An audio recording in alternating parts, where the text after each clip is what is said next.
আসসালামু আলাইকুম রহমতুল্লাহ বরকাত। আজ 27 তারিখ। আজকে রোজার পরে একটা প্রথম জুমা পড়লো ইনশাল্লাহ। কত খুশির খবর। ভাই বোন সকলকে বলছি আজ শুক্রবার। আজকে সকলকে বলছি দাদা ভাই আজ নামাজ পড়তে আসবেন ইনশাল্লাহ। আজকে পবিত্র দিন, আল্লাহ তাআলা ভালো রাখবে। যারা দুনিয়া থেকে ত্যাগ হয়ে গেছে, চলে গেছে আল্লাহর কাছে, তাদের জন্য দোয়া করবেন ইনশাআল্লাহ। তাদের জন্য ফরিয়াদ করবেন। যারা অসহায় গরিব অসুস্থ, তাদের জন্য দোয়া করবেন। যারা খেতে পায় না, গরিব মানুষ আছে, তাদের জন্য আল্লাহ তাআলা যাতে আল্লাহ বরকত দান করে, আল্লাহ রিজিক দান করে ওনার উপরে, গরিবদের উপরে ইনশাআল্লাহ। তাদের জন্য দোয়া করবেন। যারা ভালো থাকে, যারা এতিম আছে, মা নাই বাবা নাই, তাদের জন্য দোয়া করবেন ইনশাআল্লাহ।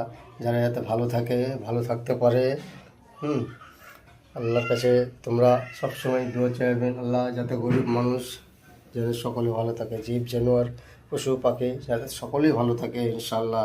সবার কাছে আল্লাহর কাছে দোয়া করবেন ইনশাআল্লাহ। আজ শুক্রবার, আপনারা মসজিদে আসতে ভুল করবেন না, নামাজ পড়তেও ভুল করবেন না। আজান দিলেই ছুটে পড়বেন, আজান দিলে গেলেই ছুটে পড়বেন ইনশাআল্লাহ।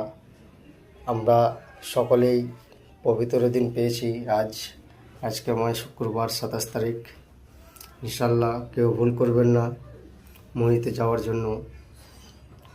আপনাকে সকলকে বলছি, আপনারা আজকে শুক্রবার 27 তারিখ, আজকে আপনারা সকলকে আসতে হবে ইনশাআল্লাহ। কেউ বাদ দেবেন না।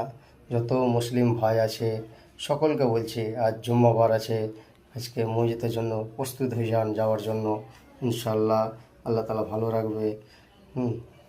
আসসালামু আলাইকুম রহমতুল্লাহ বরকাত। আমি শেষ করলাম ইনশাআল্লাহ।